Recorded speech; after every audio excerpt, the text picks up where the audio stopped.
तरह से प्यार करने के लिए प्रधानमंत्री को, उनकी आवभगत के लिए, और प्रधानमंत्री भी हाथ हिलाकर उनका अभिवादन स्वीकार करते हुए। बिल्कुल, और इस रोड शो में आप देख सकते हैं दोनों तरफ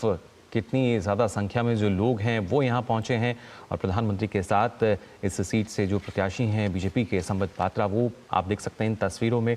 लगातार हम देखते हैं जब प्रधानमंत्री का रोड शो होता है कितनी ज़्यादा संख्या में जो लोग हैं वो पहुंचते हैं। आंचल, किसी भी राज्य की बात की जाए और ओडिशा के जब पुरी की हम बात करते हैं, अपने आप में काफ़ी महत्वपूर्ण स्थान ये, और इससे पहले भी हमने देखा है कि किस तरीके से चार धामों में इसका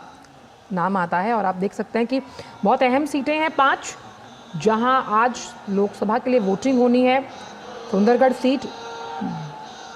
जुएल ओराम मौजूदा सांसद हैं, यहाँ खड़े हैं, और दिलीप तिर्के जिन्हें टिकट दिया है बीजेडी ने, वो उनके खिलाफ चुनावी ताल ठोकते हुए। तो आज का मुकाबला बेहद दिलचस्प और ये रोड शो उससे ज़्यादा रोमांचक।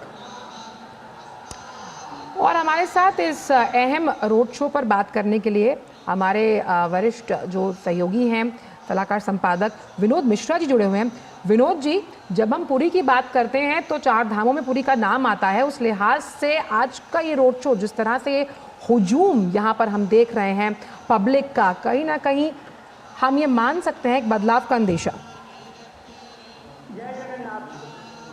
और अगर आप देखिए कि आज का ये भव्य रोड शो का आयोजन इस वक्त हो रहा है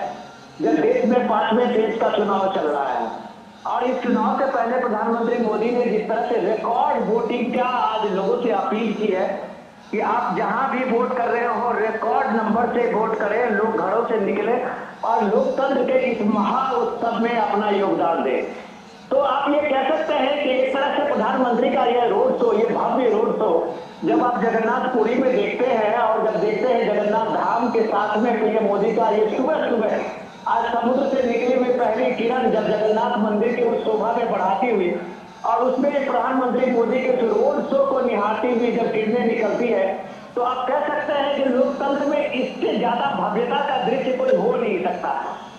जी। सबसे सुंदर खूबसूरत चीज तो ये है कि एक तो जगन्नाथ धाम, जिसमें आजम बता रही थी कि ये 4 जो महत्वपूर्ण तीर्थ स्थानों में भारत का एक महत्वपूर्ण स्थान है। तो आप कह सकते हैं कि वहां अगर मोदी सुबह सुबह के इस यात्रा में है और उस यात्रा में जहाँ के रथ यात्रा ही पूरे विश्व का एक सबसे बड़ा आकर्षण का केंद्र होता है, तो आप कह सकते हैं कि लोकतंत्र में आज सुबह सुबह की ये छवि जो है वो एक ऐतिहासिक है। और ये ऐतिहासिक दिन भी है जब ये 5वें फेज का ये चुनाव होने वाला है और लोकतंत्र इस महा उत्सव को देख रहे होंगे तो उन्हें लग रहा होगा कि आज उनकी जनभागीदारी जो है वो भी एक सुनिश्चित करना उनका एक कर्तव्य होता है। अच्छा जी बिल्कुल विनोद, ना सिर्फ जो भागीदारी सुनिश्चित करने की अगर बात की जाए और ख़ास तौर से अगर देखा जाए इस रोड शो की हम बात करें तो आप देख सकते हैं जगन्नाथपुरी, यहाँ पर ना सिर्फ लगातार जो श्रद्धालु हैं वो तो पहुँचते हैं, लेकिन आज जिस तरह की भीड़ यहाँ नज़र आ रही है, अंदाज़ा आप उससे लगा सकते हैं जो लोग हैं वो यहाँ पहुँचे हैं प्रधानमंत्री को देखने के लिए।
अगाड़ों के साथ साथ यहाँ स्वागत जो है वो प्रधानमंत्री का किया जा रहा है। पारंपरिक जो वाद्य यंत्र हैं उनकी आवाज़ें हमने सुनी, करतल ध्वनि के साथ एक बड़ा ही भव्य तरीके से स्वागत जो है, और उसके साथ साथ जो मंत्रोच्चारण है वो भी लगातार यहाँ रहा। विनोद जी, जानना चाहेंगे आपसे, क्योंकि जब पूरी सीट की खास तौर से बात की जाए, ना सिर्फ पूरी बल्कि ओडिशा की जो और भी सीटें हैं, अब तक माना जा रहा है कि इस बार काफ़ी बदलाव जो है राजनीतिक रूप से उसमें देखने को मिलेगा। और अक्सर हमने देखा है जहाँ जहाँ प्रधानमंत्री का रोड शो रहा है वहाँ से ना सिर्फ जो वोटिंग प्रतिशत है, जो मतदाता हैं वो तो जागरूक होते ही हैं, लेकिन जो बदलाव की बयार है कहीं ना कहीं इस रोड शो के साथ मिलते हुए नजर आती है। डेफिनेटली बहुत बढ़िया सवाल किया है आपने। प्राइम मिनिस्टर मोदी का ये रोड शो जो है, कम से कम आप इस बात के हम लोग गवाह हैं और साक्षी है, जब लोकतंत्र में जब हम बात करते हैं कि लोगों के साथ एक सीधा संवाद। विनोद जी, आपसे दोबारा संपर्क साधेंगे, आपकी आवाज़ हम तक नहीं पहुंच रही है, लेकिन आपने बहुत बेहतरीन तरीके से, जितना हम समझ पाए, वो ये कह रहे हैं कि क्योंकि वो खुद वहाँ पर साक्षी हैं, तो वो ये महसूस कर पा रहे हैं कि जिस तरह से लोगों का प्यार प्रधानमंत्री को मिल रहा है, और ख़ास तौर पर जिस पूरी जगन्नाथ धाम की हम बात कर रहे हैं, यहाँ पर आप हुजूम देखकर समझ सकते हो। और इस बार अगर हमने देखा मुकुल, तो ख़ास तौर पर कई चुनावी जनसभाएं यहाँ पर प्रधानमंत्री की हुई हैं, और उस लिहाज से बीजेडी की अगर बात की जाए तो उसे घेरने की कोशिश भी की गई कई मुद्दों पर, जिसमें सबसे अहम अगर बात की जाए तो ओडिशा अस्मिता जो था बनाम, ये बहुत अहम मुद्दा रहा है इस लोकसभा चुनाव 2024 को लेकर। बिल्कुल आंचल, लेकिन खासतौर से इस रोड शो की बात की जाए, हमने देखा कैसे जो महिलाएं हैं वो आगे चल रही थी, यहाँ पे नेतृत्व कर रही हैं इस रोड शो का, और साथ ही साथ जो लोग हैं ना सिर्फ दोनों तरफ सड़कों के छोर पे नज़र आए, बल्कि जो इमारतें हैं आसपास उनकी छतों पर भी नज़र आए, हाथ हिलाकर प्रधानमंत्री का वो स्वागत कर रहे थे। प्रधानमंत्री ने भी हाथ हिलाकर उनका अभिवादन स्वीकार किया। ये तस्वीरें अपने आप में काफ़ी कुछ बयां करती हैं, किस तरीके से प्रधानमंत्री जहां भी पहुंचते हैं नई ऊर्जा का संचार करते हैं, और उसी ऊर्जा से लबरेज जो उत्साह है वो पूरी तरीके से चरम पर नजर आता है। बिल्कुल, और आप देख सकते हैं हर आयु वर्ग का व्यक्ति यहाँ प्रधानमंत्री को एक जन सेवक, प्रधान सेवक के तौर पर देख रहा है, जिसका जिक्र प्रधानमंत्री ने हर चुनावी जनसभा में किया है। और आप देख सकते हैं कि यहाँ पर भी चाहे बच्चे हैं, बुजुर्ग हैं, और जिस आधी आबादी की हम बात कर रहे हैं, जो पूरी उम्मीद की जा रही है कि इस बार का हमेशा से वैसे तो अहम वोट बैंक रहा है, लेकिन आधी आबादी की जो मुखर आवाज़, जिसमें लगातार प्रधानमंत्री ने कहा कि जब हम विकास की बात करते हैं उसकी अगुवाई महिलाएं करती हुई नजर आए, और यही आत्मनिर्भर भारत की वो सशक्त तस्वीर है जिसको हम यहाँ भी देख पा रहे हैं। पारंपरिक वेशभूषा में यहाँ पर लोग मौजूद हैं, मंत्रोच्चारण के साथ इस रोड शो में आपने ध्वनि के साथ सुना, करतल ध्वनि के साथ सुना कि किस तरह से लोग जब जानते हैं कि आज काफ़ी अहम दिन है दो लिहाज से, क्योंकि विधानसभा चुनाव भी हैं ओडिशा में, क्या वहाँ पर बदलाव होता है नहीं, इसका फैसला भी जनता को करना है। और लोकसभा 2024 की जब हम बात करते हैं चुनावों की, तो आज 5 अहम सीटें हैं जहाँ वोट डाले जाएंगे, जिसमें बारगढ़, सुंदरगढ़, बुलंगीर, कंधमाल और अस्का शामिल हैं। जी बिल्कुल, इन सीटों पर जो मतदान है वो जारी है, लेकिन इसके साथ साथ जो सीटें बचती हैं वहाँ पर भी जो मुकाबला है दिलचस्प देखने को मिलेगा। और ख़ासतौर से इस रोड शो की अगर हम बात करें, जैसा आपने कहा कि जो लोग हैं पारंपरिक वेशभूषा में, और उसके साथ साथ जो वहाँ की लोक संस्कृति है उसकी भी झलक इस रोड शो में हमें यहाँ देखने को मिली, क्योंकि भगवान जगन्नाथ की भी अगर हम बात करें तो अलग अलग तरह की जो कहानियाँ हैं वो प्रचलित हैं उनके बारे में। और ख़ासतौर से ये कहा जाता है कि जब तक भगवान जगन्नाथ नहीं चाहते वहाँ पर कुछ नहीं होता। विनोद जी, अगर देखा जाए तो शायद जगन्नाथ जी की ही इच्छा के मुताबिक हम कह सकते हैं कि यहाँ एक ये जो भव्य रोड शो है ये भी आज हमें देखने को मिला।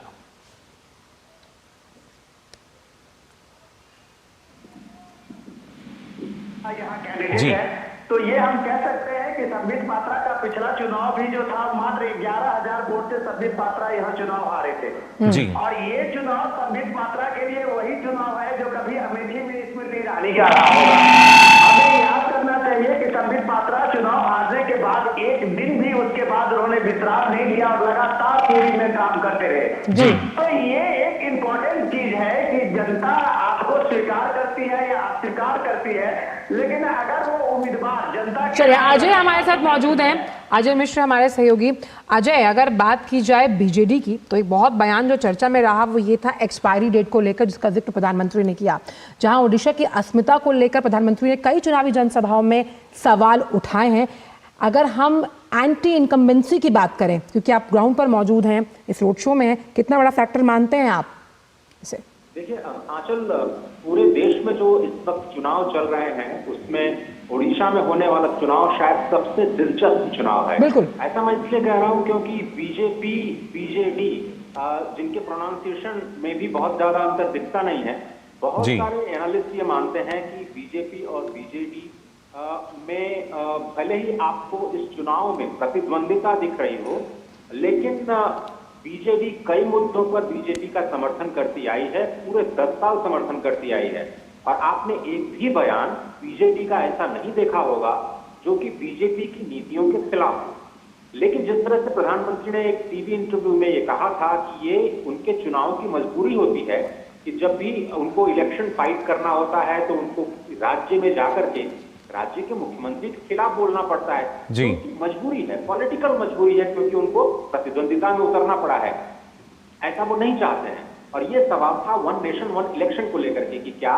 देश में वन नेशन वन इलेक्शन पे जोर देना चाहिए। आप देखिए इस वक्त उड़ीसा में आज जब 20 मई है तो 5 लोकसभा सीटों के लिए और 35 विधानसभा सीटों के लिए एक साथ चुनाव हो रहे हैं। ये मुद्दा देश के लिए बहुत इंपॉर्टेंट है। साथ ही साथ देश के विकास के लिए ये जरूरी है ये चुनाव विधानसभा के लोकसभा के एक साथ हों। और उसके बाद जिस तरह से प्रधानमंत्री चाहते हैं, उनकी मंशा यह है कि सारे मुख्यमंत्री मिलकर के प्रधानमंत्री के साथ मिलकर के अगले 5 साल केवल और केवल विकास की बात करें। आप देखिए ये जो आप रोड शो देख रहे हैं, ये एक तरह से बीजेपी के पक्ष में माहौल बनाने का तो कार्यक्रम है ही है। जगन्नाथ भगवान को लेकर के जो आस्था है प्रधानमंत्री मोदी की, वो तो स्पष्ट दिख ही रहा है। और आज केवल प्रधानमंत्री मोदी ही नहीं, राउरकेला में आप देखिए गृह मंत्री हैं हेमा मालिनी जी बीजेपी के पक्ष में समर्थन बना रही हैं। अश्विनी वैष्णव जो कि बहुत तेज तर्राक लीडर माने जाते हैं, रेलवे को लेकर के बहुत बड़ा काम किया है, वो भी बीजेपी के पक्ष में समर्थन बनाते हुए नजर आ रहे हैं। तो अपने लिए बीजेपी फाइट कर रही है। और ये भी कहा जाता है कि बीजेडी का जो भी लॉस है, बीजू जनता दल का जो भी लॉस होगा वो बीजेपी का ही गेम है, क्योंकि जमीन पर कहीं दूसरे दल, कांग्रेस या दूसरे विपक्षी दल बिल्कुल नजर नहीं आते हैं। और ये भी बहुत सारे लोग मान रहे हैं कि अगर मान लीजिए इस वक्त तो भले ही आपको एक दूसरे के खिलाफ लड़ते हुए दिखाई दे रहे हो बीजेपी और बीजेडी, लेकिन केंद्र में आप दोनों को एक दूसरे का सहयोगी मानकर। लेकिन अजय, क्या मान सकते हैं 2014 और 2019 में जिस ग्रास रूट लेवल पॉलिटिक्स की हम लगातार बात कर रहे हैं, उसको मजबूत जनाधार इस बार आप 2024 में देखते हुए नजर आ रहा है? क्योंकि लगातार अगर बात की जाए कि बीजेडी ने कई मुद्दों पर हालांकि केंद्र में सपोर्ट किया है भाजपा की अगर बात करें, लेकिन लंबा समय है और क्या जो वहां की जनता है वो बदलाव की एक्सपेक्टेशन के साथ है? देखिए प्रधानमंत्री नरेंद्र मोदी के आप बयानों को बहुत ही बारीकी से समझिए। और जब उन्होंने ये कहा कि हम विकसित भारत की ओर अपने कदम बढ़ा रहे हैं और हमने 2047 तक का रोड मैप बना लिया है, तो 2047 के रोड मैप में जो सबसे बड़े स्तंभ है विकसित भारत के मुकुल और आंचल, वो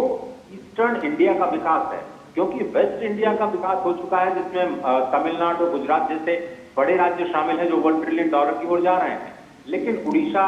पश्चिम बंगाल, बिहार, उत्तर प्रदेश, मध्य प्रदेश जैसे ऐसे राज्य जो कि पूर्वी इलाके में है भारत के, उनका आसाम ये सब लेकर के उनका विकास नहीं हो पाया जब तक वो विकास की धारा में शामिल। यानी विकास के जो मुद्दे हैं वो तो काफी अहम है ही अजय। लेकिन विनोद जी आपसे भी जानना चाहूंगा, ना सिर्फ विकास का जो मुद्दा है उस पर तो शायद एक सहमति जो है वो नजर आ सकती है बीजेपी बीजेडी में, लेकिन जिस तरीके से अब क्योंकि चुनावी समर चल रहा है, इस चुनावी मैदान में प्रतिद्वंदिता जो है वो जाहिर तौर पर हमें देखने को मिल रही है, और खासतौर से इस रोड शो का जो असर है वो किस तरीके से देखते हैं आप? देखिए ये रोड शो के साथ में अगर हम थोड़ी सी उड़ीसा की सियासत की बात करें तो सबसे इम्पोर्टेंट चीज ये है कि इस पूरे के आपने देखिए लोकसभा और विधानसभा के चुनाव यहाँ साथ हो रहे हैं और उस चुनाव में वहाँ बीजेपी वर्सेस बीजेडी है। कांग्रेस एक तरह से आप कह सकते हैं कि इस पूरे मैदान से बाहर है। आप ये पिछले 1-1.5 महीने में देखिए तो प्राइम मिनिस्टर मोदी ने 11 रैलियां की हैं उड़ीसा के अलग अलग कंस्टिट्यूंसी पे, अलग अलग जगह पे। और जब प्राइम मिनिस्टर इस कॉन्फिडेंस से बताते हैं कि 10 जून को हम आपको अपने नए चीफ मिनिस्टर के लिए शपथ ग्रहण समारोह के लिए आमंत्रित करते हैं, तो जाहिर सी बात है ये बीजेपी का कॉन्फिडेंस है। और कॉन्फिडेंस इसलिए है कि आप पिछले 2019 का इलेक्शन आप ये देखिए,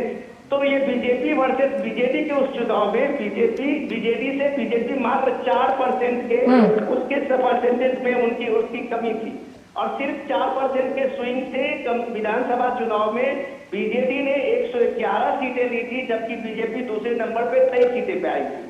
लेकिन एमपी के में देखिए कि वहां उड़ीसा ने 8 बीजेपी के एमपी को उड़ीसा से चुन के भेजा था जी। तो ये भी एक इम्पोर्टेंट चीज है कि उड़ीसा के लोग जानते हैं कि मोदी कितना इम्पोर्टेंट है देश के लिए, उड़ीसा के लिए, तो वो कम से कम बीजेपी एमपी को चुनने पे कभी विनोद जी क्या आप ये मानते हैं कि इस बार कोई ना कोई रिकॉर्ड बनना तय है? अगर हम बात करते हैं, क्योंकि ये साख बचाने की बात बीजेडी के लिए भी है, तो अगर जो भी कोई चुनावी परिणाम आता है, अगर बीजेडी अपना गढ़ बचाने में कामयाब रहती है तो 20 वर्षों से उड़ीसा की सत्ता पर काबिज है नवीन पटनायक, और अगर भाजपा पूर्ण बहुमत हासिल करती है तो पहली बार भाजपा की सरकार बनेगी। कोई ना कोई रिकॉर्ड जरूर बनेगा। शानदार सवाल पूछा है आपने। दोनों के लिए रिकॉर्ड ये है कि आप ये देखिए कि सबसे इम्पोर्टेंट यह है कि सिक्किम के चीफ मिनिस्टर के बाद ये पहला चीफ मिनिस्टर जेपी पटनायक के परिवार से नवीन पटनायक होंगे जो लगातार 5 बार चुनाव जीत करके चीफ मिनिस्टर बनते रहे, और ये 6वीं बार वो चीफ मिनिस्टर के इस पे बनने के लिए अपने लिए लड़ाई लड़ रहे हैं। लेकिन सबसे जो इसमें खास बात ये है कि नवीन पटनायक बहुत ही बुजुर्ग हो चुके हैं जी। अब जब प्राइम मिनिस्टर अपने सभाओं में कहते हैं कि यहाँ उड़ीसा में एक सुपर चीफ मिनिस्टर आ गया है, यंग मैन जिसका जिक्र किया गया, सीधे सीधे लोगों को बताते हैं कि सीएम नवीन पटनायक अब काम करने की स्थिति में नहीं है। अब उनका जो पर्सनल असिस्टेंट या पीए जो थे पांड्या साहब, वो एक नई भूमिका में आ गए हैं। तो ये चीजें जो है वो बीजेपी को एक ये मौका देता है कि कम से कम लीडरशिप के मामले में अगर आप देखें तो ट्राइबल लीडर के साथ साथ नॉन ट्राइबल लीडर बीजेपी के एक आप कह सकते हैं कि एक पूरी टीम है, जिसलिए वो पूरे कॉन्फिडेंस के साथ पीएम मोदी कहते हैं कि आपको हम उड़ीसा के ही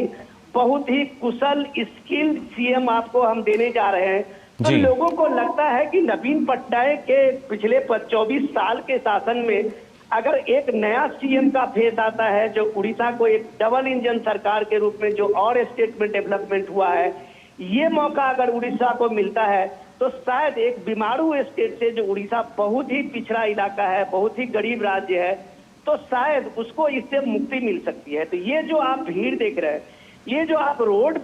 शो में लोगों की लंबी कतारें सुबह सुबह का देख रहे हैं, अभी लोग और बिल्कुल बहुत इंटरेस्टिंग रोचक ये है, विनोद जी भी इस बात से इत्तेफाक रखेंगे कि 2009 की अगर बात की जाए तो बीजेडी बीजेपी की जूनियर पार्टी के रूप में यहाँ काम करती थी। अजय, अगर आप हमारे साथ बने हुए हैं तो हम ये समझना चाहेंगे कि राज्यसभा चुनाव के लिए हमने बीजेडी का जो ये सियासी समीकरण है वो बदलते हुए देखा, क्योंकि ओडिशा में अश्विनी वैष्णव का समर्थन करती हुई नजर आई बीजेडी, ना तो वो घटक दलों में आती है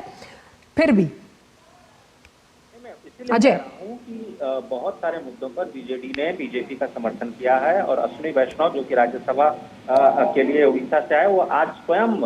बीजेपी के लिए वहां पर प्रचार करते हुए दिखाई दे रहे हैं। तो इसमें कोई दो राय नहीं है कि जो एंटी इनकम्बेंसी है बीजेडी के खिलाफ, वो बीजेपी को इस चुनाव में फायदा देती नजर आएगी। लेकिन आप देखिए कि ये जो जगन्नाथ भगवान जी का रोड कॉरिडोर जो कि इसी जनवरी में बनाया गया, और आपको जानकर के खुशी होगी कि 17 जनवरी को ये जगन्नाथ का परिक्रमा कॉरिडोर इनॉग्रेट किया गया, और 22 जनवरी को भगवान श्री राम का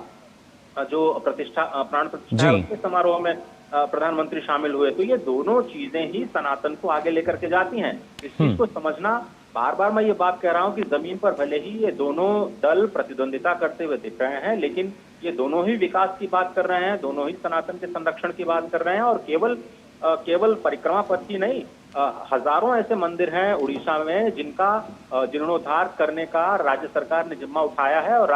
राज्यों के तौर पर अगर हम बात करें तो उड़ीसा शायद उन चंद राज्यों में से होगा जो इस तरह के पुनरुद्धार की बात कर रही है। उसमें केवल मंदिरों का पुनरुद्धार नहीं है,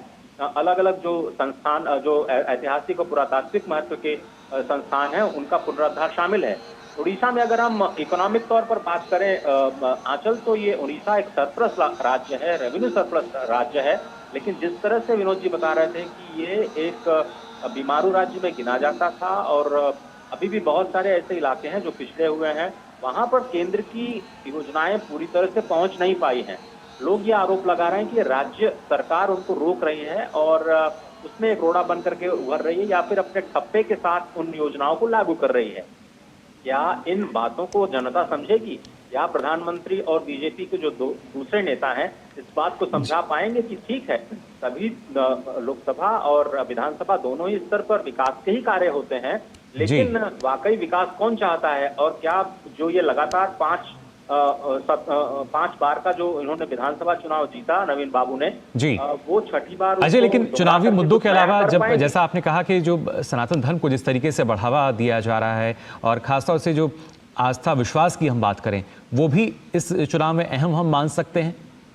खासतौर से पूरी की बात की जाए तो। ₹800 करोड़ का प्रोजेक्ट है परिक्रमा मार्ग में, और बिना किसी दिक्कत के वहां के लोगों को जो सैकड़ों साल से भगवान जगन्नाथ के श्री मंदिर के आसपास रह रहे थे, उनको उचित मुआवजा देकर के उनके सभी भावनाओं का ख्याल रखते हुए जिस तरह से राम मंदिर में किया गया कि उनको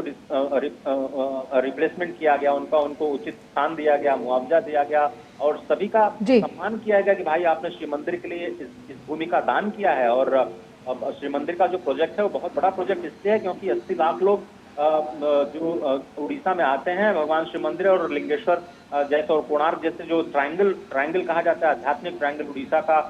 पुरी बीच के साथ में, वहां के दर्शन के लिए आते हैं 80 लाख लोग, जो कि परिक्रमा मार्ग के बाद ये कहा जा रहा है कि कई गुना बढ़ सकते हैं। तो ये उड़ीसा को एक नए रूप में प्रोजेक्ट करना पूरे वर्ल्ड स्टेज पे, यही तो जो उड़िया कहते हैं ना कि उड़िया गौरव के लिए बहुत जरूरी है। अजय, बिल्कुल आपने सही बोला, लेकिन इस पर एक टेक हम विनोद जी का। विनोद जी, जब हम बात कर रहे हैं कि इस पर कड़ी चुनौती देती हुई बीजेपी नजर आ रही है बीजेडी को, यहाँ पर आधी आबादी या फिर महिलाओं का अगर हम जिक्र करें, जिसमें 70 लाख महिलाएं हैं उड़ीसा में, और करीबन 6 लाख से ज्यादा जो सेल्फ हेल्प ग्रुप्स यानी स्वयं सहायता समूह से जुड़ी हुई हैं, और इसी कड़ी में शक्ति वंदन कार्यक्रम के जरिए बीजेपी की नजर इन वोटर्स को साधने की भी रहेगी। विनोद जी, आगे बढ़ाता हूं कि उड़ीसा का यूनिकनेस को आप ये समझिए कि जब यहाँ पे पूर्वोत्तर भारत में, खास करके बिहार, यूपी में आप जिस तरह से जातिगत राजनीति का बोलबाला देखते हैं, उसके साथ में अगर आप उड़ीसा को देखें तो ये आपको एक कमाल का एक उड़ीसा का रहा है लोगों की अपनी एक लोकतंत्र के प्रति, कि लोगों ने यहाँ जात पात और ये कास्ट कॉम्बिनेशन को कभी नहीं माना है। आप उम्मीद कर सकते हैं इस राजनीति को, भारत के लोकतंत्र को, कि वहाँ पटनायक समाज के लोग अगर आप कहें तो कास्ट इक्वेशन में सबसे कम संख्या में आते हैं। लेकिन आप ये देखिए, नवीन पटनायक अगर 24 साल से लगातार सीएम है तो ये माना जाएगा कि उनकी अपनी एक क्रेडिबिलिटी है, उनका एक वेलफेयर स्कीम जो है उसको लोगों ने सराहा है। रही बात जो बीजेपी के साथ में जो उनका अपना एक कंटेस्ट है, वो कभी भी सेंटर में खास करके मोदी को विरोध करते हुए नहीं दिखे हैं। लेकिन आप ये भी हमें नहीं भूलना चाहिए कि नवीन पटनायक जब पहला चीफ मिनिस्टर बने थे तो बीजेपी के सहयोग से ही बने थे। 2000 में बीजेपी और बीजेडी ने साथ साथ चुनाव लड़के पूरे कांग्रेस के वहां पे एक तरह से सत्ता का जो एक लंबा सिलसिला था उसको खत्म किया था, और इसमें बीजेपी ने उनको एक बहुत ही महत्वपूर्ण योगदान दिया था। लेकिन बाद में चल के जो दूसरा इलेक्शन 2005 के इलेक्शन में आते आते नवीन पटनायक ने बीजेपी से अपना नाता तोड़ लिया था। उसके बाद लगातार जो है बीजेपी वहां अपोजिशन में है, और अपोजिशन में होने का मतलब ये नहीं होता है कि आप अपोजिशन में एक नीतिगत फैसले पे एक सकारात्मक सहयोग देते हुए आप राज्य को आगे बढ़ाते हैं। लेकिन बीजेपी वहां एक तरह से नवीन पटनायक के घोर विरोधी के रूप में है। आज अगर कांग्रेस की हालत आप ये देखिए कि उनको कायदे का 10, आप पूरी में ही आप ले लीजिए कि कांग्रेस के जो एमपी के कैंडिडेट थे उन्होंने लास्ट मोमेंट में अपना ये नॉमिनेशन वापस ले लिया था। तो 3-4 ऐसे जगह आप देखें, जैसे आप इंदौर का देखें, जैसे आप सूरत का देखें, उसी तरह से पूरी भी नाम आया था उस पे कि कैंडिडेट ने यह आरोप लगा के कांग्रेस के नेतृत्व पे यह आरोप लगाया था कि इतना लचर व्यवस्था कांग्रेस की है, जो एक सीट नहीं कोई जीत सकता, तो मैं अपना उम्मीदवारी वापस ले देती हूँ, मेरे पास इतने पैसे नहीं है, और पूरी के कैंडिडेट ने अपना कैंडिडेचर वापस ले लिया था। तो कमोबेश ये स्थिति जो कांग्रेस ने वहां बनाई है, तो एक तरह से तो विनोद जी हम क्या ये मान सकते हैं? अब ये लड़ाई, एक मिनट में पूरी कर दूं, ये लड़ाई जो है अब सीधे सीधे बीजेपी और बीजेडी पे है, और बीजेपी और बीजेडी में जो ये राइवलरी है वो सीधे सीधे असेंबली के साथ साथ लोकसभा के चुनाव में ज्यादा से ज्यादा नंबर्स के लिए है। बिल्कुल। इसमें अभी कोई दोस्ती नहीं है, ये सीधी लड़ाई है। और जी लोगों बिल्कुल, के ये सामने क्योंकि में चुनावी बीजेपी मैदान और में जब बीजेपी अपने प्रतिद्वंदी होते हैं। बहुत अहम बात की, और इसका इसी पर एक टेक आपका ये भी विनोद जी, आप बेहतर बता पाएंगे राजनीतिक समझ के लिहाज से कि इंडी गठबंधन से जो दूरी दिखाई है बीजेडी ने, इसका सियासी मतलब क्या यही है कि वो बीजेपी को कोई एक मौका नहीं देना चाहते कि उनके खिलाफ माहौल बनाया जाए उड़ीसा में? क्या आप ये जरूर कह सकते हैं कि नवीन पटनायक का ये लास्ट अपना एक टेन्योर का वो ये चाहते हैं कि उड़ीसा में उनका जो एक चला है उसको नवीन पटनायक अपने किसी बेटे भतीजे और परिवार के किसी लोगों को आगे नहीं बढ़ाया है इस सत्ता की राजनीति में। वो भी एक तरह से वहाँ एक आदर्श है। लेकिन अब सवाल है कि नवीन पटनायक पिछले 4-5 सालों से उतना एक्टिव नहीं रह पाते हैं। ये उनके एक्टिव नहीं रहने का खामियाजा वहाँ की जनता और डेवलपमेंट के कामों में पड़ता है, जिसको लोग एहसास कर रहे हैं। तो वहाँ एक कुशल नेतृत्व देने के लिए, युवा नेतृत्व देने के लिए बीजेपी के पास ये मौका है। और लोगों के बीच में जब बीजेपी एक कुशल नेतृत्व और युवा नेतृत्व को सामने ला के खड़ी है, तो जाहिर सी बात है जनता एक अल्टरनेट के रूप में बीजेपी को देखती है। तो बीजेपी अभी भी अपोजिशन में है और बहुत मजबूती के साथ बीजेपी अपने चीजों को, डेवलपमेंट के चीजों में भले ही बीजेपी को सहयोग देता रहो, लेकिन फ्रंट पे लोगों के लिए बीजेपी वहां हमेशा नवीन पटनायक सरकार के खिलाफ में लड़ती रही है। तो जी, यानी एक मजबूत स्थिति जो है बीजेपी को इस चुनाव में दिख रहा है। जी बिल्कुल, वही मजबूत स्थिति जो है बीजेपी की यहाँ नजर भी आ रही है। और खासतौर से अजय, जब हम पुरी की बात करते हैं तो अमूमन रथ यात्रा जो यहाँ आयोजित होती है उसमें इस तरह का श्रद्धालुओं का जो सैलाब होता है वो हमें देखने को मिलता है। लेकिन आज इस रोड शो में भी हम कह सकते हैं कि ज़बरदस्त संख्या में, भारी संख्या में जो लोग हैं वो पहुंचे हैं और कहीं ना कहीं कोशिश कर रहे हैं कि प्रधानमंत्री की एक तस्वीर को अपने मोबाइल में कैद कर पाएं। देखिए, जो भगवान जगन्नाथ की पूरी यात्रा है वो शायद उड़ीसा का सबसे बड़ा महापर्व आप कह सकते हैं। और लाखों की संख्या में बताया जाता है कि 30 से 40 लाख लोग एक ही दिन भगवान जगन्नाथ की रथ यात्रा में शामिल होते हैं। तो उसमें उसका तो कोई मुकाबला कर नहीं सकता। लेकिन प्रधानमंत्री मोदी की भी लोकप्रियता, और खासतौर पर जब पूरा देश इस चीज को देख रहा है कि वो सनातन मूल्यों को फिर से प्रतिस्थापित करने के लिए कैसे जी जान से जुटे हुए हैं और वापस रिवाइवल की जो कोशिश हो रही है, तो उड़ीसा में इतनी बड़ी संख्या में जन सैलाब का उमड़ना और प्रधानमंत्री मोदी के प्रति जो लोगों का आस्था और विश्वास है, वो कहीं न कहीं ये दिखाता है कि जो लोगों का आकर्षण है प्रधानमंत्री के प्रति वो कम नहीं हुआ है। और क्या ये जो श्री मंदिर के परिक्रमा मार्ग के आसपास आप जो ये भीड़ देख रहे हैं जी, वो बीजेपी के प्रति अपने रुझान में या फिर चुनावों में कुछ उसका फल दे पाएगी, वो थोड़ा सा उसके लिए थोड़ा हमें इंतजार करना पड़ेगा। लेकिन ये तो बात है कि जब इतने लंबे समय से 25 वर्षों से अगर एक ही शासनकाल आप देख रहे हो तो कुछ न कुछ जनता बदलाव जरूर चाहेगी। और आप देखिए कि जब कई विपक्षी दल तो सामने है ही नहीं है बीजेपी के अलावा, और जिस तरह से महिला सम्मान का जिक्र किया था आंचल ने, और महिलाओं की बात करें तो भुवनेश्वर से जो कांग्रेस के प्रत्याशी थे उन्होंने फंड न होने की वजह से अपना नाम वापस ले लिया था। तो आप ये समझिए कि जो अभी विपक्षीय लड़ाई है जो बीजेपी और बीजेडी के बीच में, और प्रधानमंत्री मोदी के प्रति जो जनता का आकर्षण है, जनता की जो श्रद्धा है, वो किस तरह से विकास के कार्यों के लिए वोट में तब्दील होती है नहीं, कोशिश यही कर रही है बीजेपी। इन तमाम मुद्दों के आधार पर जनता को कन्विंस करने का प्रयास किया जाए। ये सारे विकास के कार्य जारी रखेंगे, लेकिन आप हमारा भी मॉडल तो एक बार देख लीजिए। जी बिल्कुल अजय, लेकिन जब आर्थिक विकास की हम बात करते हैं, जैसा आपने बताया कि जो कॉरिडोर है उसका निर्माण किया गया, कहीं ना कहीं जो एक किसी भी राज्य की जब अर्थव्यवस्था को हम देखते हैं या कैसे वहाँ मुनाफा हो रहा है, पर्यटन के लिहाज से काफ़ी महत्वपूर्ण हो जाता है। और धार्मिक पर्यटन को बढ़ावा देने की भी जो कोशिशें हैं वो लगातार हम देख सकते हैं, उस लिहाज से कितना महत्वपूर्ण। और ये चुनौती बहुत अहम है क्योंकि विकास बनाम विकास है। हमने देखा कि किस तरह से जो जीरो टॉलरेंस नीति, जब आपदा प्रबंधन की हम बात करते हैं नवीन पटनायक सरकार की, और जिस तरह से प्रधानमंत्री का भी अपना कार्यकाल रहा है केंद्र की राजनीति में जीरो टॉलरेंस लेकर कई मुद्दों पर, तो यहाँ पर यह भी बहुत अहम है कि विकास बनाम विकास बहुत अहम मुद्दा है। देखिए, ये बिल्कुल सही कह रहे हैं आप, चाहे वो उड़ीसा में साइक्लोन प्रभावित इलाकों का रिस्टोरेशन हो, डिजास्टर मैनेजमेंट की बात हो, या फिर विकास की धारा को उन इलाकों तक पहुंचाने की जो अभी तक हाशिए पे पड़े हुए हैं, जो मुख्य धारा में शामिल नहीं हो पा रहे हैं, जिसमें कालाहांडी, कांधामाल जैसे ऐसे इलाके शामिल हैं जहां पर बड़ी संख्या में जनजातियां रहती हैं। तो कैसे विकास की कहानी को आप हरामो खास तक पहुंचाएं, यही राज्य और केंद्र के स्तर पर नीतियों के केंद्र में रहता है। लेकिन जिस तरह से अगर हम उड़ीसा के आर्थिक केंद्रों की बात करें तो उसमें धार्मिक पर्यटन मुकुल कह रहे थे कि बहुत ही इंपॉर्टेंट है, जो कई गुना बढ़ने की संभावना है आने वाले दिनों में। साथ ही साथ जो वहाँ का रॉ मटेरियल है जिसके लिए वो जाना जाता है उड़ीसा, वहाँ के रॉ मटेरियल को आप कैसे वहाँ के विकास के लिए इस्तेमाल कर सकते हैं और उड़ीसा के वो काम आ सकता है कि नहीं, या फिर उसके लिए कुछ अलग से प्रबंधन या फिर प्रयोग करने की जरूरत है। तो केवल नीतियों को लागू करने की बात है कि कौन बेहतर ढंग से जनता के हित में लागू कर पाता है, और शायद यही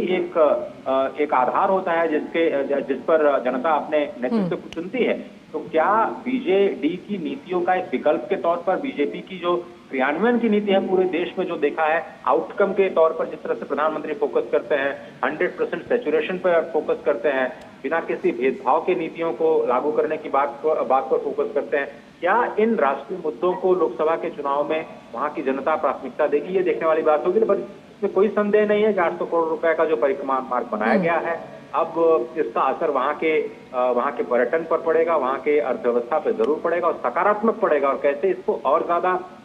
गति दी जाए, यही बीजेपी और बीजेडी दोनों की कोशिश होगी। कि भगवान जगन्नाथ को तो बिल्कुल अलग किया ही नहीं जा सकता उड़ीसा की राजनीति और उड़ीसा के आर्थिक परिदृश्य से, लेकिन कैसे उसको बेहतर किया जाए जनता के हित में, यही दोनों पक्षों की कोशिश होगी जनता को समझाने की। बिल्कुल, और जो खासतौर से राजनीतिक परिदृश्य की हम बात कर रहे हैं विनोद जी, नीतियां और उसके साथ साथ निर्णय, इन दोनों के साथ हम मान सकते हैं एक तरीके से विकास का आधार इनको माना जा सकता है। और ओडिशा में बीजेपी की तरफ से कोशिश यही है कि इसी विकास को और गति दे सकें। देखिए, मैं अजय की बात को आगे बढ़ाता हूँ। ये पुरी जो है, आप ये सोचिए कि ये जैसे कहा जाता है कि उड़ीसा की आत्मा जो है वो जगन्नाथ धाम को लेके पुरी में है। और जब प्रधानमंत्री मोदी ने अभी 2-4 इलेक्शन रैली में इस बात को उठाया था, वहाँ स्वर्ण भंडार की चाबी गुम के बारे में, तो वो एक बड़ा सा लोगों के बीच में एक चर्चा का विषय बना है कि नवीन पटनायक के दौर में उड़ीसा के सबसे जब आत्मा जगन्नाथ जी हैं, जगन्नाथ धाम है, और वहाँ उनका जो स्वर्ण भंडार है उसकी चाबी गुम हो गई है। एडमिनिस्ट्रेशन को बाद में ये कहना पड़ा कि हमें एक डुप्लीकेट चाबी मिली है। तो अब ये सवाल तो उठने लगा है कि यहाँ जो सनातन की जो एक सबसे प्रसिद्ध केंद्र को, अगर ये राज्य सरकार एक सुरक्षित और एक तरह से लोगों का की जो आस्था का एक ये प्रतिबिंब बनता हुआ जगन्नाथ का ये धाम है, वहाँ अगर आप उसके भंडार की चाबी गुम हो जाती है तो इसका मतलब कहीं ना कहीं वहाँ स्टेट गवर्नमेंट की एक कैपेसिटी है, और इस बात को लोग चर्चा करने लगे हैं। ये एक मुद्दा वहाँ पे बनते हुए दिख रहा है। जब बात वो कह रहे थे अजय कॉरिडोर की, तो आप ये देखिए कि ये जो सांस्कृतिक वैभव का जो ये दौर शुरू हुआ है पिछले 10 वर्षों में मोदी के दौर में, तो देश के अलग अलग जो सांस्कृतिक केंद्र हैं, जो धार्मिक स्थान है, जो माना जाता है कि भारत की एकता के सूत्र जो है वो इसी धार्मिक और इसी जो महत्वपूर्ण भारत की सांस्कृतिक केंद्र है उसी के जरिए है। लेकिन पता नहीं आजादी के बाद इसका कभी कोई विकास नहीं हुआ, और एक तरह से ये सारे धार्मिक केंद्र जो आस्था के केंद्र थे, चाहे वो शंकराचार्य के चारों मठों हो या फिर उड़ीसा के ये जगन्नाथ धाम के वो सारे तीर्थ स्थल हो, वो एक या बनारस का काशी कॉरिडोर को काशी विश्वनाथ जी का मंदिर हो, अयोध्या के रामलला के प्राण प्रतिष्ठा के बाद ही दुनिया के सतह पे उसे जान पाया हो। तो ये सारी चीजें जो एक उद्भव देखते हैं, जिसको आप कहते हैं कि विकास के साथ विरासत के साथ विकास,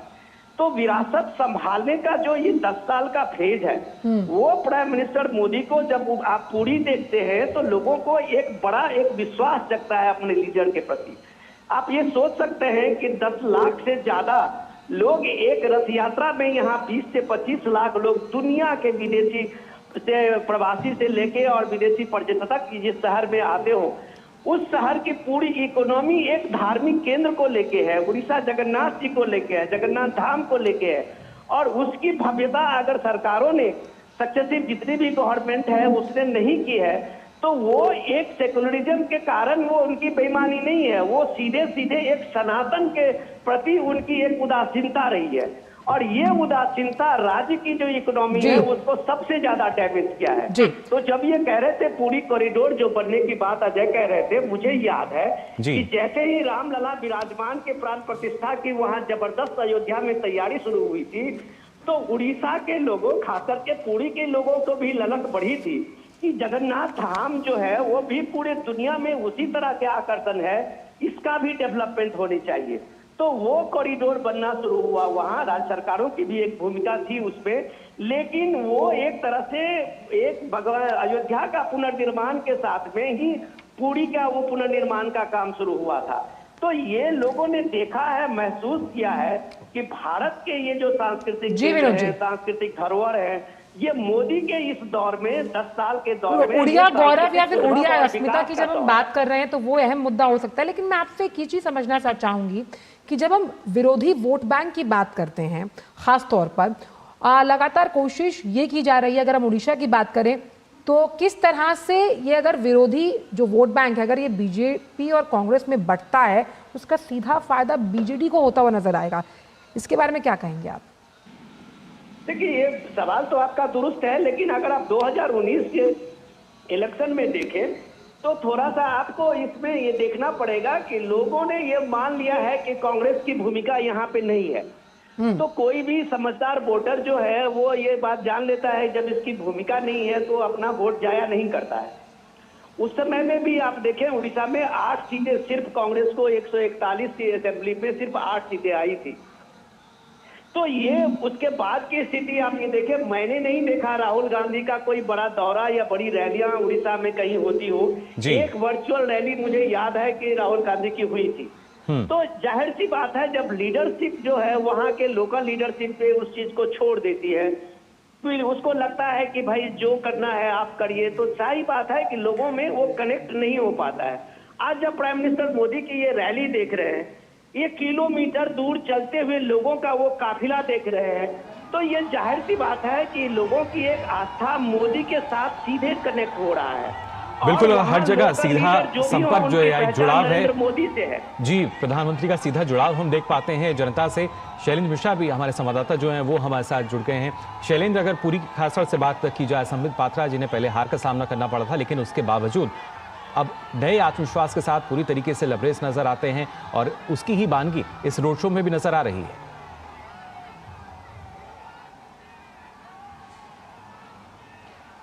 शैलेंद्र, आपको आवाज आ रही है हमारी?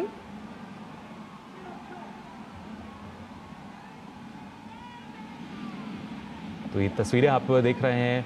उड़ीसा के पुरी से, जहां प्रधानमंत्री जो है रोड शो कर रहे हैं और साथ ही साथ इस रोड शो को आप देख सकते हैं, देख रहे होंगे जब प्रधानमंत्री नरेंद्र मोदी का ये भव्य रोड शो, ये तस्वीरें बताती हैं कि उत्तर हो या दक्षिण हो, पूरब हो या पश्चिम हो, प्रधानमंत्री नरेंद्र मोदी जब भी इस तरह से कोई रोड शो करते हैं कितना प्यार जनता का मिलता है। देखिए, उड़ीसा आप देखें तो बहुत महत्वपूर्ण इसलिए है कि बीजेपी का ये दावा है कि इतिहास में पहली बार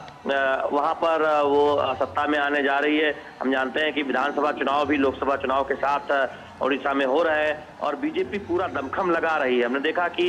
बीते अगर आप एक दशक में देखें तो बीजेपी एक मुख्य दल के तौर पर उड़ीसा में उभरने में न केवल कामयाब रही है, बल्कि एक ग्रास रूट लेवल पर देखें तो पार्टी के संगठन में एक बहुत बड़ा विस्तार देखने को मिला है। प्रधानमंत्री नरेंद्र मोदी जब भी हम देखते हैं कि इस तरह जो तस्वीरें आती हैं वो अभिवादन स्वीकार करते हैं जनता का, और सड़क के दोनों तरफ जब हम बड़ी भीड़ देखते हैं तो निश्चित तौर पर ये बात बार बार सामने आती है कि दुनिया के सबसे लोकप्रिय नेता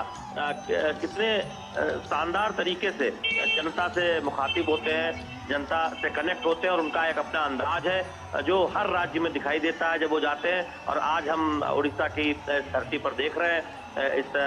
महान नगरी में देख रहे हैं किस तरह से लोगों का प्यार उमड़ रहा है प्रधानमंत्री नरेंद्र मोदी के लिए। जी, आप कुछ पूछना चाहेंगे? शैलेंद्र, जैसे कि हम हमेशा मानते हैं कि जगन्नाथपुरी धाम की अगर बात की जाए तो सर्वोपरि धाम माना जाता है। जब सनातन धर्म की बात आती है, जगन्नाथ जी की मूर्ति में धड़कता है भगवान श्री कृष्ण का दिल। और साफ तौर पर हमने देखा कि जो सनातन को लेकर लगातार बीजेपी बात कर रही है उसकी अस्मिता की, और किस तरह से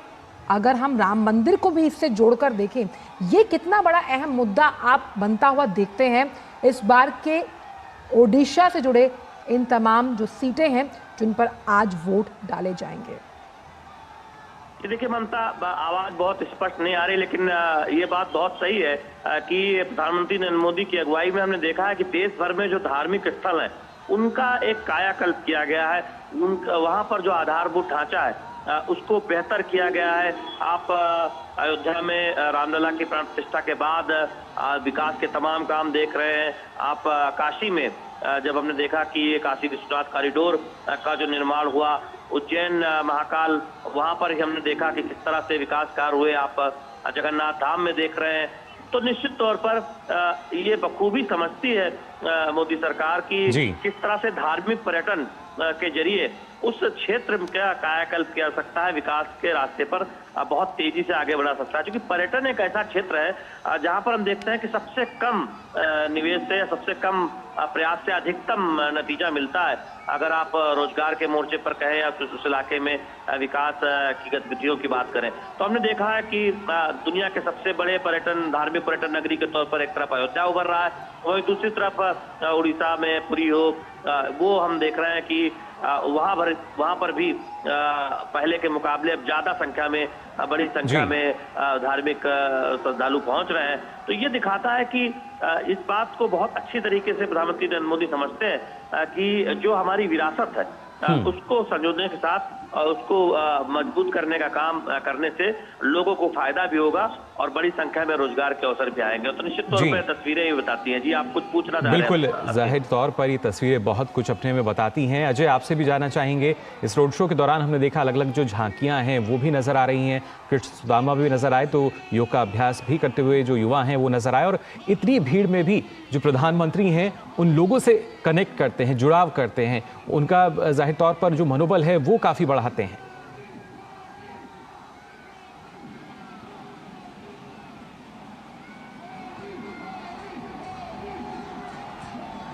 अजय, आप सुन पा रहे हैं हमें? जी देखिए, मैं शैलेंद्र हूँ जी। आप निश्चित तौर पर देखें, ये तस्वीरें जब भी प्रधानमंत्री कहीं जाते हैं और वहां पर रोड शो में हम देखते हैं कि वहां स्थानीय कलाकार उनका स्वागत करते नजर आते हैं। वहाँ की जो स्थानीय संस्कृति है उसकी एक झलक दिखाई देती है। आप काशी में देखें, आप वाराणसी में देखें, आप अयोध्या में देखें, तमाम जो देश भर में प्रधानमंत्री नरेंद्र मोदी के रोड शो हुए हैं। आप मुंबई में जब महाराष्ट्र में रोड शो हुआ था, तो ये तस्वीरें दिखाती हैं कि हर वर्ग के लोगों का प्रधानमंत्री नरेंद्र मोदी को प्यार मिलता है और वहाँ की जो स्थानीय संस्कृति है उसकी एक झलक दिखाई देती है। तो ये बहुत महत्वपूर्ण इसलिए है क्योंकि प्रधानमंत्री नरेंद्र मोदी अक्सर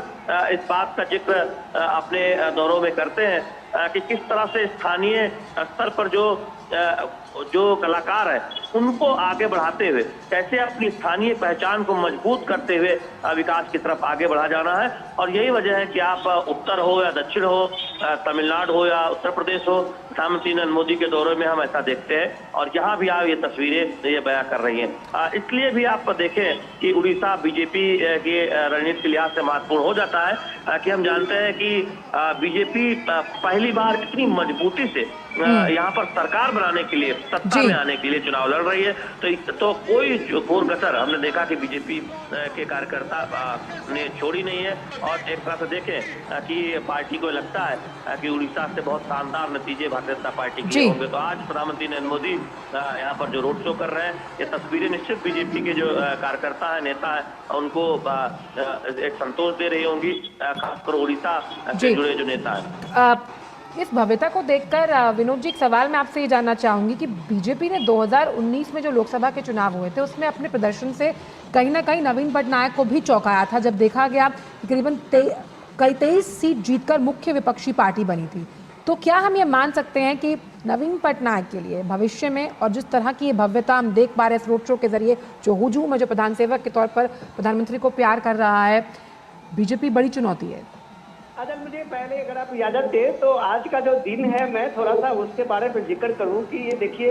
लोकतंत्र के इस उत्सव में आज 5वें फेज का चुनाव होने जा रहा है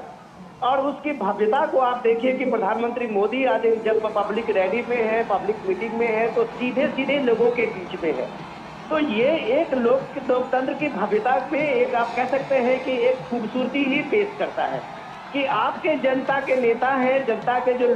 ये नेतृत्व जो देने वाले लोग हैं, वो अगर जनता के बीच में देखते हैं, लोगों को मोटिवेट करते हैं, इस लोकतंत्र के प्रति लोगों की आस्था को बढ़ाते हैं, तो आप कह सकते हैं कि भारत के लिए इससे बेहतर सुखद पल कुछ हो नहीं सकता। और जब इस बात को कहते हैं कि, और कल से आप देखते होंगे कि लोग ईवीएम से सवाल उठाने लगते हैं, तो उन्हें कम से कम ये झांकी देखनी चाहिए, उन्हें यहाँ का एक दृश्य देखनी चाहिए जिसके एक रोड शो में, एक सुबह सुबह के रोड शो में अगर लाखों लोग पहुंचते हैं, ये जो जन समर्थन है और ये जन समर्थन किसी नेता को जननायक बनाता है, तो वो उसकी कंपैरिजन के लिए जब आप ईवीएम चुनने लगते हैं, इलेक्शन कमीशन पे दोष देने लगते हैं, तो ये सारी चीजें जब आप करते हैं तो लोगों को मजाक लगता है। लोगों को मजाक इसलिए लगता है कि जब आप देखिए कि किस तरह से एक प्राइम मिनिस्टर मोदी का ये लगातार जो रोड शो है पूरे देश के अलग अलग हिस्से में, आप देखेंगे कम से कम प्राइम मिनिस्टर मोदी ये 5वें फेज तक अभी तक 90 से ज्यादा रैलियां की है, और आप कह सकते हैं कि लगभग कम से कम 20 से ज्यादा उन्होंने रोड शो किया है देश के अलग अलग हिस्से में, कन्याकुमारी से लेके पुरी तक। आज देख रहे हैं पिछले दिनों भुवनेश्वर का भी हमने रोड शो देखा, 4-5 किलोमीटर का ये लंबा चलता हुआ काफिला, और उस काफिले के साथ पे लाखों भीड़। देखिए महिलाएं किस तरह से एक एक पल को अपने कैमरे में उतार लेने के लिए, उसे ऐतिहासिक बनाने के लिए खड़ी है। तो ये आकर्षण जब इस नेतृत्व का होता है, ये भी हमें नहीं भूलना चाहिए कि दुनिया के लोकतंत्र में भारत ऐसा पहला लोकतंत्र है जिसके प्रधानमंत्री तीसरी बार के लिए जन समर्थन मांगने के लिए रोड शो में है, और लोगों की जो ये भीड़ देखते हैं, तब आप कह सकते हैं कि कोई भी दुनिया की नैरेटिव आप लोगों की जन समर्थन के आगे फीकी पड़ जाती है। जब आप जिस तरह के नैरेटिव विपक्ष की तरफ से लोकतंत्र बचाओ कहते हैं, संविधान खतरे में कहते हैं, तो कम से कम उन्हें इस रोड शो की इस भव्यता तो मान सकते हैं विनोद जी कि इस रोड शो के जरिए जो मत प्रतिशत है, आप क्योंकि राजनीतिक गलियारों में खूब खबर रखते हैं, वो मत प्रतिशत जिसको बढ़ाने के लिए लगातार बीजेपी कोशिश कर रही है, इस रोड शो के जरिए साफ तौर पर असर पड़ता हुआ नजर आएगा। बहुत सही बात आपने कही है कि आप अगर लोगों के साथ कनेक्ट करते हैं, लोगों का मोरल इस लोकतंत्र के साथ में जोड़ते हैं, लोगों की भागीदारी बढ़ाते हैं अपने जन कार्यकलापों में, अपने शासन व्यवस्थाओं में, तो जाहिर सी बात है ये अकाउंटेबिलिटी बनती है। प्राइम मिनिस्टर मोदी के ये 10 साल जो है वो सीधे आप कह सकते हैं कि पीपुल्स गवर्नेंस का एक रिफ्लेक्शन है, जिसमें लोगों को अपनी भागीदारी दिखी है। डेवलपमेंट से लेके आप हर पहलुओं में देखें तो वो उसी जगह को एड्रेस किया है। अभी शैलेंद्र बता रहे थे, मैं उस चीज को आगे बढ़ाऊं, सबसे ज्यादा जो एस्पिरेशनल डिस्ट्रिक्ट जो उड़ीसा में का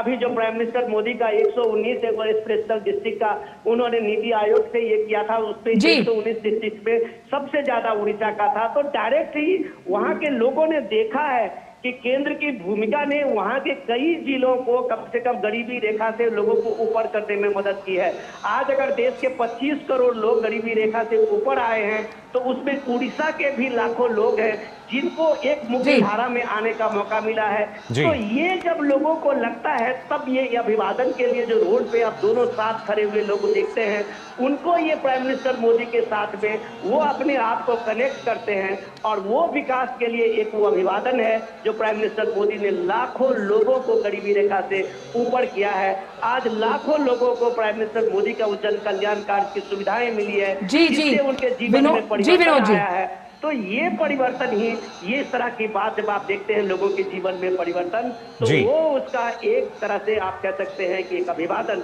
आप प्राइम मिनिस्टर मोदी के इस रोड शो में देखते हैं। बिल्कुल, एक बड़ा बदलाव की जब हम बात करते हैं और उस परिवर्तन की अगर बात की जाए, उस परिवर्तन का आधार है विकास, जो कि इस चुनाव में एक अहम मुद्दा भी हमारे सबके सामने है, और जो जनता जनार्दन है वो भी यही चाहती है कि इसी मुद्दे पर जो चुनाव है वो होना चाहिए, जो विकास है वो होना चाहिए। और खासतौर से विनोद जी, क्योंकि लगातार प्रधानमंत्री कहते आए हैं, मतलब आप देखिए लोगों का हुजूम और एक गेम चेंजर जिस तरह से लगातार विनोद जी, अजय, शैलेंद्र मान रहे हैं कि जनता से ये जो एक कनेक्ट है वो गेम चेंजर साबित हो सकता है लोकसभा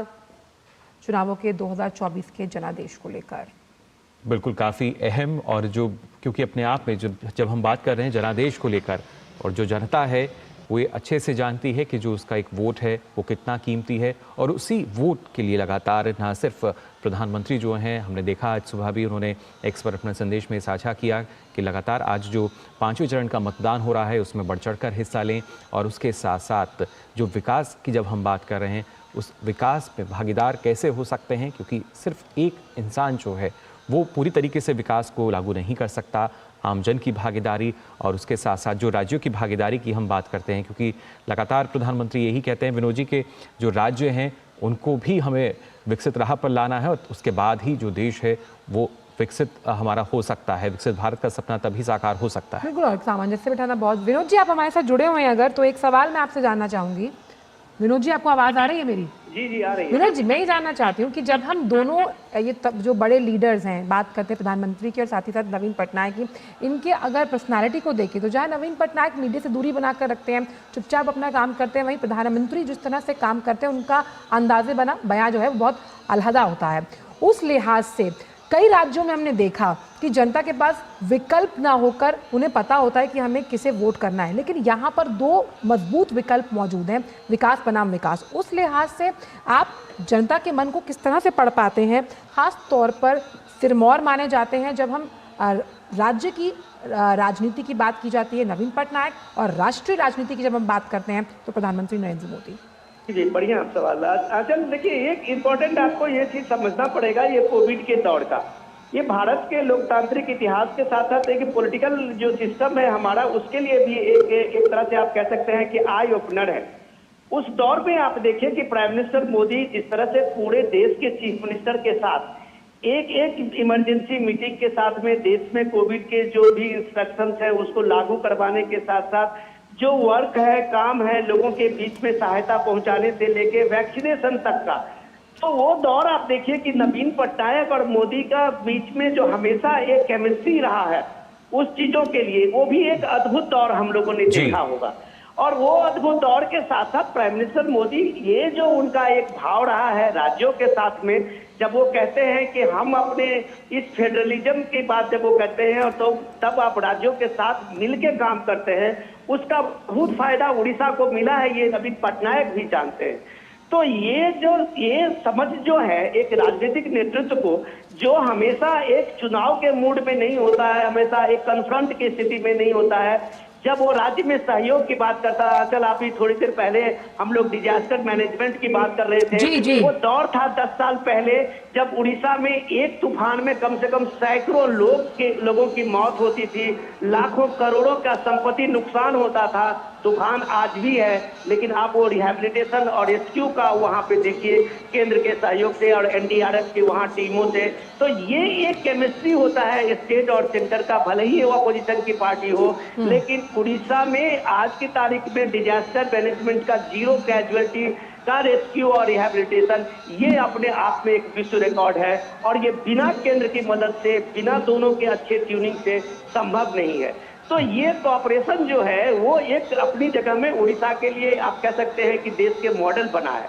लेकिन अब सवाल है राजनीति में, देखिए परिवर्तन की बात जब आप कहते हैं तो उड़ीसा के लोगों से ये भाव आता है। पॉलिटिकल पार्टी जब वो कैच करते हैं इस तरह के स्लोगन को, तो जो 400 पार का पीएम मोदी का है, तो स्लोगन भी लोगों के बीच से आता है जब नेतृत्व उसको कैच करता है। तो वो कैच जो है उड़ीसा के परिवर्तन का, वो कैच पीएम मोदी और वहां के लीडरशिप ने, लोकल लीडरशिप ने देखा है, सुना है, क्योंकि उनको पता है कि नवीन पटनायक अब काम नहीं कर रहे हैं इफेक्टिवली, तो उनके जो पीए हैं वो ज्यादा भूमिका में हैं, उनके हर भूमिका में हैं, लोग ये देख रहे हैं। तो उनको एक लीडरशिप चाहिए, एक चेंज चाहिए, तो उनके सामने में अल्टरनेट बीजेपी देखता है और पीएम मोदी जैसा नेतृत्व देखता है जो वो किसी से भी ज्यादा एक्टिव है, चाहे उड़ीसा के ग्रामीण अंचल की बात हो, ट्राइबल इलाके की बात हो। सबसे इंपॉर्टेंट चीज है, हमें नहीं भूलना चाहिए, राष्ट्रपति द्रौपदी मुर्मू इसी उड़ीसा से आते हैं। ये लोगों ने देखा है उड़ीसा के साथ साथ पूरे झारखंड और उस इलाके में एक गांव से पढ़ी लिखी गरीब महिला और एक अभाव से ग्रस्त उसका जो संघर्ष है द्रौपदी मुर्मू की, विनोद जी, हम मान सकते हैं जो विकास है वो एक राष्ट्रपति बनती है। तो ये भूमिका जब बीजेपी के नेतृत्व में और पीएम मोदी के साथ में देखते हैं, तब उन्हें लगता है कि सबका साथ, सबका विकास जो है वो सिर्फ एक नारा नहीं है, वो पीएम मोदी का एक आदर्श है। जब वो राष्ट्रपति द्रौपदी मुर्मू को, यानी विकास जो है वो सीमित नहीं है, और जैसा आपने कहा कि सबका साथ, सबका विकास, तो उसी को सार्थक करते हुए पुरजोर तरीके से। विनोद जी जी मैं वही कह रहा था कि जब सामाजिक भागीदारी का और सामाजिक के ताने बाने को आप एक साथ लेके चलते हैं, कोई इस देश में कभी उम्मीद नहीं, सोचा भी नहीं होगा कि एक ट्राइबल अपनी महिला राष्ट्रपति हमारी होगी। अगर उड़ीसा के वो दूर दराज के गांव की एक महिला जो बीजेपी ने उनकी भूमिका बनाती है, एक स्कूल की शिक्षिका को एमएलए बनाती है और उसके बाद वो मिनिस्टर बनते हैं इसी बीजेपी के शासन में। जब सरकारें बीजेपी की टूट जाती है, अलायंस खत्म हो जाता है, तब भी वो महिला एक्टिव भी रहती है, बाद में झारखंड की गवर्नर बनती है। तो कहने का ये है कि वो एक लीडरशिप जो अपने समाज को, अपने लोगों को, चाहे वो पिछड़े इलाके के हों, पिछड़े वर्ग के हों, दलित हों, आदिवासी हों, उनको मुख्य धारा में भूमिका में लाने के लिए प्रयत्नशील होता है। तो इसकी भूमिका जब आप रोड शो में देखते हैं तो आप पहचान नहीं पाएंगे वो किस जात का है, किस वर्ग का है, दलित है, आदिवासी है, पिछड़ा है। ये देश है, देश का समाज है। जो लोग हैं उन्हें इस बात का नेतृत्व पे भरोसा है जो सबका साथ, सबका विकास और सबका विश्वास की बात करता है। और खास तौर पर अगर हम बूथ की बात करें, लगातार बूथ कार्यकर्ताओं में संजीवनी देने का काम प्रधानमंत्री ने तमाम रोड शोज के जरिए किया है। बूथ कार्यकर्ताओं का कितना बड़ा महत्व आप मानते हैं? आप देख सकते हैं इस रोड शो में भी कई मौजूद होंगे और साफ तौर पर प्रधानमंत्री ने कहा है कि हर एक राज्य में बूथ कार्यकर्ता का जो योगदान है खास तौर पर जनाधार बढ़ाने में वो बहुत अहम है। नहीं, आप ये बात देखिए कि जब नेतृत्व सामने में होता है तो उसके पीछे वो भूमिका वहाँ के लाखों लाख कार्यकर्ता जो पन्ना प्रमुख हैं वहां तक की होती है। और सबसे खासियत इस नेतृत्व में, बीजेपी के नेतृत्व में उस कार्यकर्ता को है जिसका एक सीधा संवाद अपने प्रधानमंत्री से है। तो आप अभी कलकत्ता में देखे होंगे कि किस तरह से कार्यकर्ता की भावुकता को देखे होंगे कि वो रोती हुई दिख रही थी प्राइम मिनिस्टर मोदी को एक झलक पाने के लिए, और प्राइम मिनिस्टर मोदी उनको सांत्वना दे रहे थे कि हम आपके साथ हैं और हमेशा आपके साथ हैं। तो ये एक जो उद्गार होता है, एक नेतृत्व के साथ में कार्यकर्ता का अपना कनेक्शन होता है। तो ये इस रोड शो की जो भूमिका में आप देखते हैं कि लाखों लाख लोग रोड पे एक लंबे किलोमीटर पे किलोमीटर तक चलते हुए जा रहे हैं। तो उसमें उस कार्यकर्ता का भी एक बड़ा और बड़ी भूमिका है जो आप प्राइम मिनिस्टर मोदी के लिए वो समर्पित कार्यकर्ता है, पार्टी के लिए समर्पित कार्यकर्ता है, देश के लिए समर्पित कार्यकर्ता है। तब आपको इस तरह की भूमिका आपको दिखती है। लेकिन इम्पोर्टेंट चीज साथ में ये भी है, ये इस दौर का चल हमें इस बात को समझने की जरूरत है कि प्राइम मिनिस्टर इस दौर पे दुनिया के किसी भी देश से जो नेता हैं आज के दौर में वो सबसे बेस्ट कम्युनिकेटर है। उन्हें अपने दिल की लोगों की भाषा को वो जानते हैं। उनको कभी भी किसी के भाषा का बैरियर नहीं बनता है। चाहे तमिलनाडु के चेन्नई में उनकी रैली, यानी उनके लिए जो किसी तरह की बाधा